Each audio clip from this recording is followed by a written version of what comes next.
Hello and welcome to Diya Online Science Academy. This is the sixth lecture of Chapter 2 Electrostatic Potential and Capacitors. In the lectures till now we have seen the first part of this chapter, that is electrostatic potential. Now this lecture onwards we will be looking at the second part, that is capacitors. So first let us understand what is capacitors. You have many times seen the capacitors. जब भी कभी पंखा या cooler या कुछ ख़राब हो जाता है ना, तो लेमन लैंग्वेज में कभी ऐसे भी बोलते हैं कि समटाइम्स कंडेंसर काम नहीं कर रहा. कैपेसिटर को कभी कभी कंडेंसर भी बोलते हैं.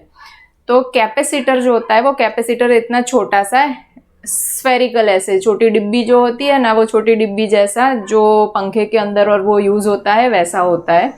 तो सिलिंड्रिकल शेप का ऐसे, जैसे ग्लूकोविटा बोर्ड्स और वो होम्योपैथी की टैबलेट्स किस में आती है, वैसी जो छोटी डिब्बी होती है वैसे, उसमें से दो वायर्स ऐसे कनेक्शन के लिए निकले हुए होते हैं. तो ये कैपेसिटर्स की what is the need of those capacitors. So capacitors जब भी हम लोग जैसे ये कोई मान लो कि फ़ैन ऑन करते हैं, so in the beginning situation what happens के the fan has to overcome the static friction because it was steady, and then after till the sufficient amount of electricity is supplied to the motor of that fan, तब तक उसको कुछ extra energy चाहिए, क्योंकि static force जो होगा, static friction, उसको overcome करके उसको फिर मोशन में आना पड़ेगा, राइट. सो उस टाइम पे एक्स्ट्रा एनर्जी चाहिए. That extra energy can be provided by the help of capacitors. तो जब हम लोग ये ऐसे मोटर्स, जो इंस्ट्रूमेंट्स ऐसे होते हैं, अप्लायंसेस, वो ऑन करते हैं, उस टाइम पे कैपेसिटर का रोल आता है, बराबर. उसके बाद फिर उनका रोल नहीं आता, फिर अगेन वो खाली चार्ज होके फिर पड़े रहते हैं. सबसे पहले टॉपिक का नाम लिखते हैं कैपेसिटर्स. कैपेसिटर्स मतलब a device which can store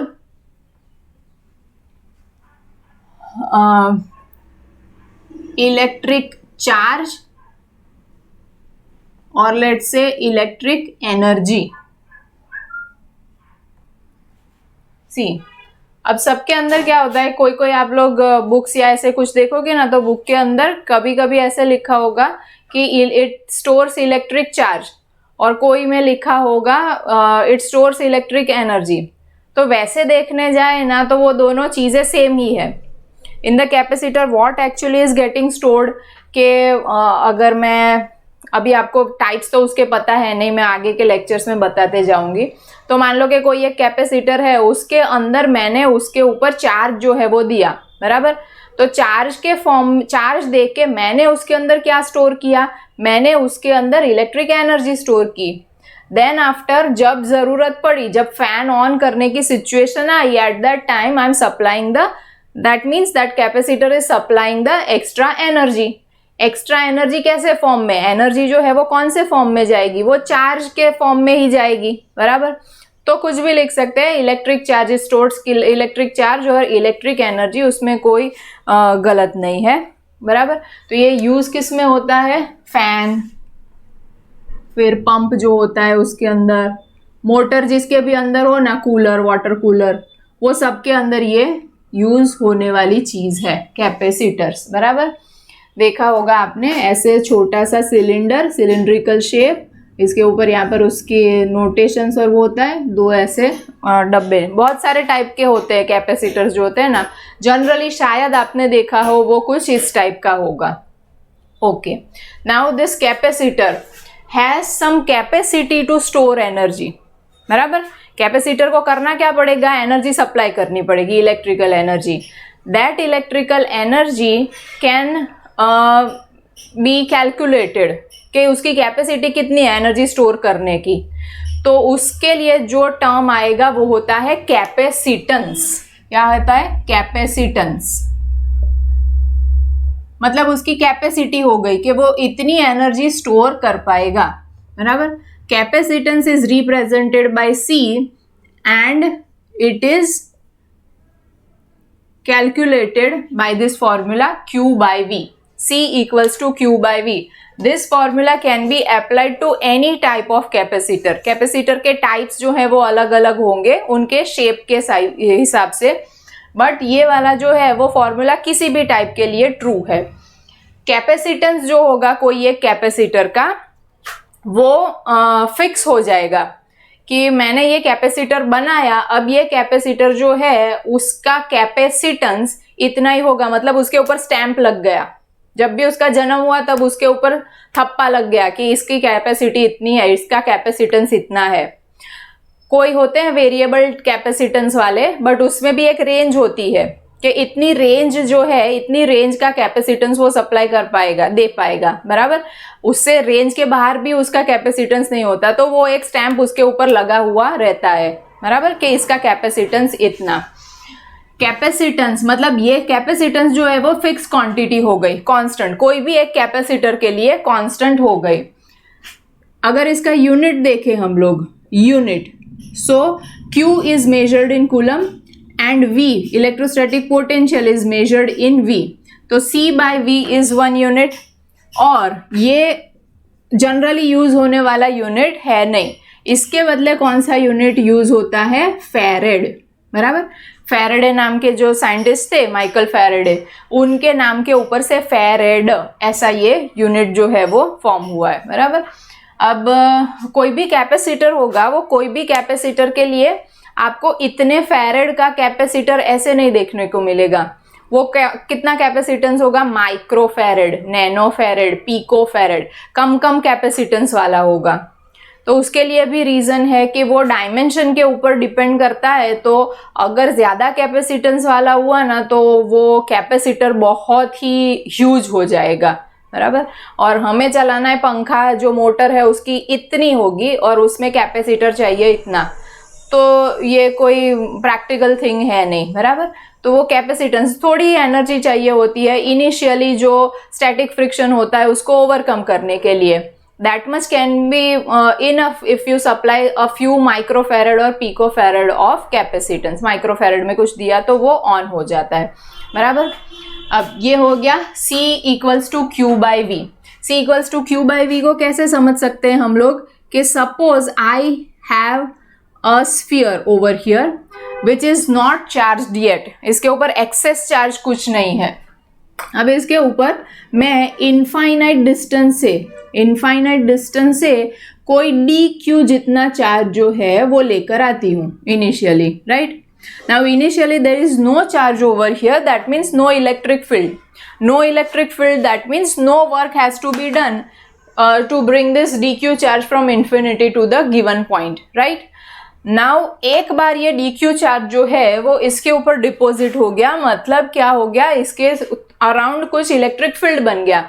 now further if I want to bring more and more charge, इसके ऊपर मैं और ज्यादा चार्ज जो है वो लेते जाऊंगी, तो क्या होगा, जैसे ही एक चार्ज यहाँ पर रिसाइड हो गया वैसे ही इसके आसपास पोटेंशियल जो है वो क्रिएट हो गया होगा, बराबर. अब वो पोटेंशियल की वजह से मैं फिर एक्स्ट्रा चार्ज जब लेकर आऊंगी तब वो रेजिस्ट करेगा उसको लाने में. एक बार लाई, इनिशियली एक चार्ज है तो यहाँ पर थोड़ा रेजिस्ट करेगा.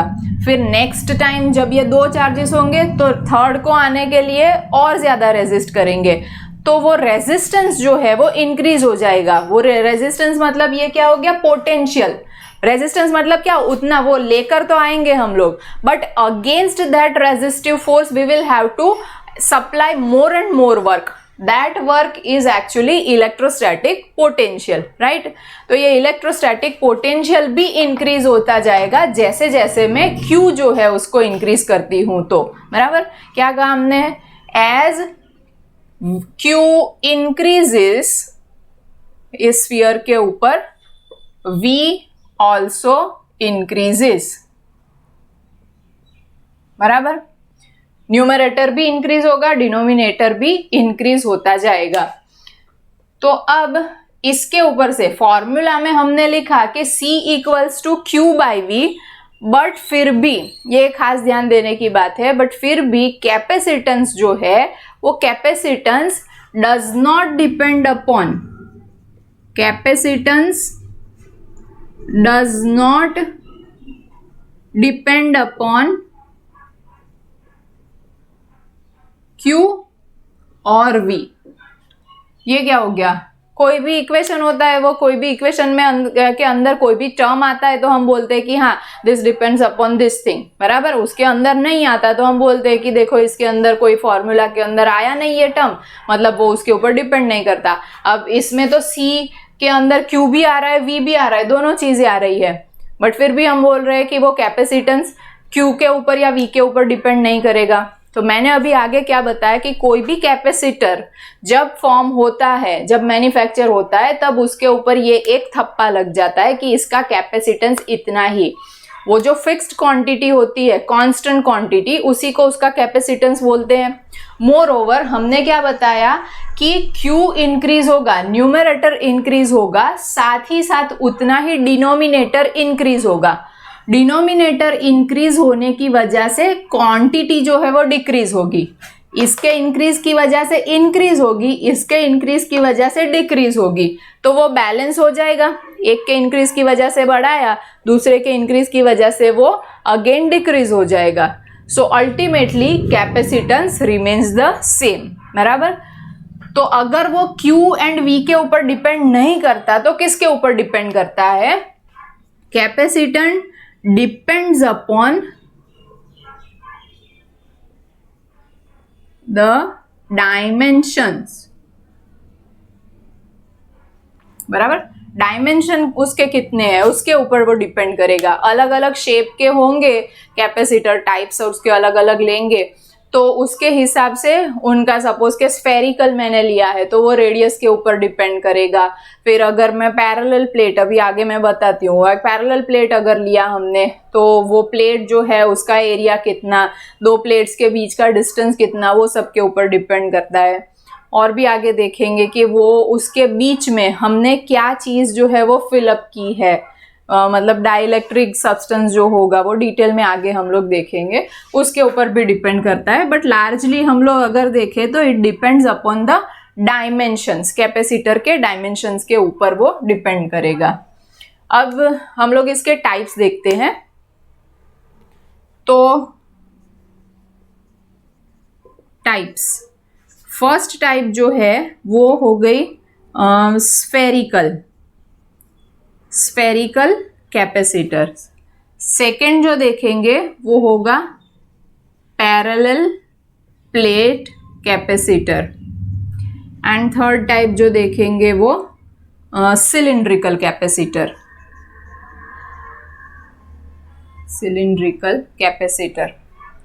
पैरेलल प्लेट जो कैपेसिटर है ना, वो हमारे सिलेबस के अंदर भी बहुत ज़्यादा उसके ही सम्स और रूटीन में भी इनका यूज ज़्यादा होता है, तो उसके रिलेटेड अभी सम्स भी जो है वो बहुत ज़्यादा है। तो लार्ज स्केल के ऊपर हम लोग ये पैरेलल प्लेट कैपेसिटर जो है उसको सेपरेटली और डिटेल के अंदर देखेंगे। अभी खाली इनकी टाइप्स के जो कैपेसिटेंस बनता है, जनरल और वर्क डन, उनके अंदर एनर्जी तीनों के लिए सेम आएगी। एनर्जी स्टोर्ड इन कैपेसिटर वो देखेंगे। पहले इनके शेप के हिसाब से वो कैसा होगा वो देख लेते हैं। स्फेरिकल के अंदर दो टाइप के हो सकते हैं। स्फीयर में एक खाली सिंगल स्फीयर ले लूं और इसको चार्ज देते जाऊं, एक्स्ट्रा चार्ज मैंने अगर इसके ऊपर रखा है तो इसको भी मैं एक कैपेसिटर के तौर पे उसको ट्रीट कर सकती हूँ। अनदर टाइप, स्फेरिकल के अंदर ही मैं कंसंट्रिक स्फीयर्स जो है उनको भी ले सकती हूँ, बराबर।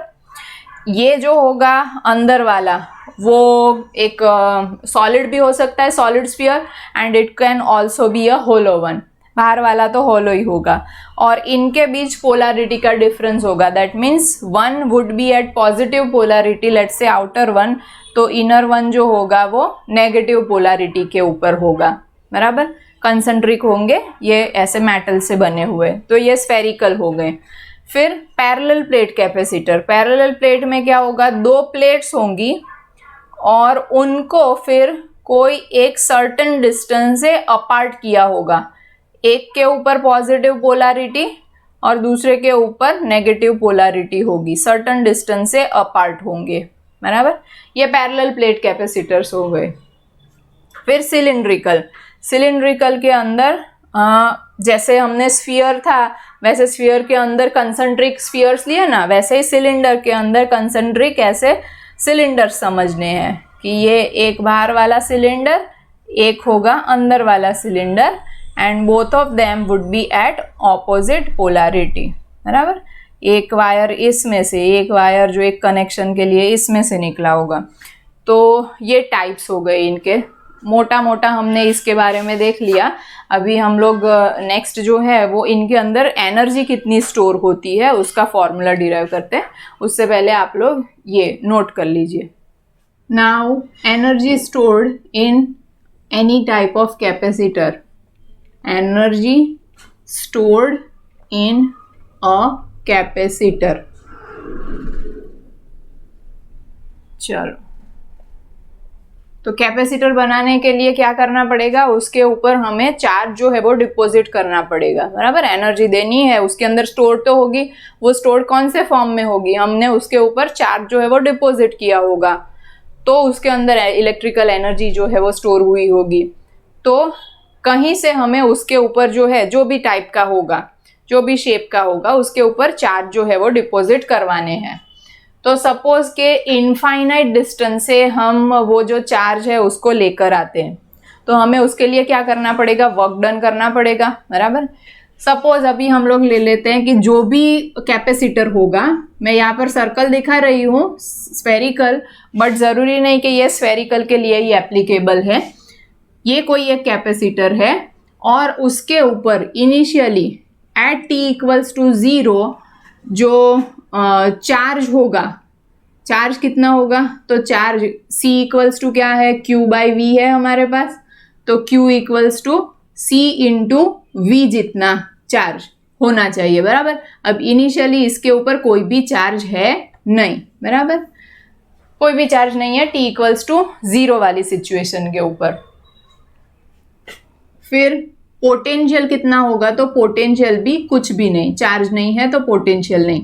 Now let's say after some time हमने इसके ऊपर थोड़ा सा चार्ज जो है वो कुछ डिपॉजिट किया, बराबर, तो some charge has got deposited, तो ये Q जो है अभी इंटरमीडिएट, हमें ultimately total Q capital Q charge लाना है, अभी उसके बदले हम स्मॉल q चार्ज तक पहुंचे, उतना चार्ज हमने पहुंचाया उसके ऊपर। So at that time V will be equals to Q by C, right, V equals to Q by C। Now बहुत टाइम के बाद eight infinite time, let's say उसके ऊपर टोटल चार्ज जो है वो प्लस Q जितना आ गया, बराबर, ऐसे आ गया, तो V कितना हो जाएगा, Q बाई C जितना आएगा। C नोट करो, इसके अंदर भले ही ये V एंड C जो है वो यहाँ पर चेंज होते जाते हैं, बराबर, बट उसके अंदर V एंड C यहाँ पर हम लोगों ने लिखे, Q एंड V चेंज होते जाते हैं, बट कैपेसिटेंस जो है C वो तो सेम का सेम ही रहेगा, हमने आगे भी देखा, बराबर। तो इसमें कैपेसिटेंस कुछ चेंज नहीं हो रहा, V जो होगा वो चेंज होता जाएगा। नाउ वर्क डन, हमें ये इलेक्ट्रोस्टैटिक पोटेंशियल उसका इतना इंक्रीज हो गया, तो वर्क डन जो है वो वर्क डन ग्रेजुअली यहाँ से फिर थोड़े और चार्ज, थोड़ा और चार्ज, थोड़ा और चार्ज इंक्रीज होते होते होते जो वर्क डन होगा वो भी डिफरेंट करना पड़ा होगा, बराबर। तो सारे जो स्मॉल डिफरेंट वर्क डन है उनका मैं टोटल एडिशन ले लूंगी, that total addition will be total work done, बराबर। तो मुझे टोटल वर्क डन लेना है, वर्क डन, क्योंकि वर्क डन मुझे क्यों लेना है, वर्क डन ही एनर्जी होगा ना, इसलिए मुझे वर्क डन लेना है। तो work done equals to integration, continuous addition of all the work done. अब वर्क डन कितना होगा, तो वर्क डन मतलब ही potential, potential equals to Q by C, कोई भी एक इंटरमीडिएट टाइम पे, कब से कब तक ये किसमें चेंज होगा, Q के अंदर चेंज होगा। Q कितना होगा, 0 से लेके Q तक पहुंचेगा, capital Q, so 0 to Q तक हमें इंटीग्रेशन करना है। Now capacitance is going to remain same, इसलिए 1/C लिखा, एंड Q का खाली इंटीग्रेशन होगा, integration of Q is Q square,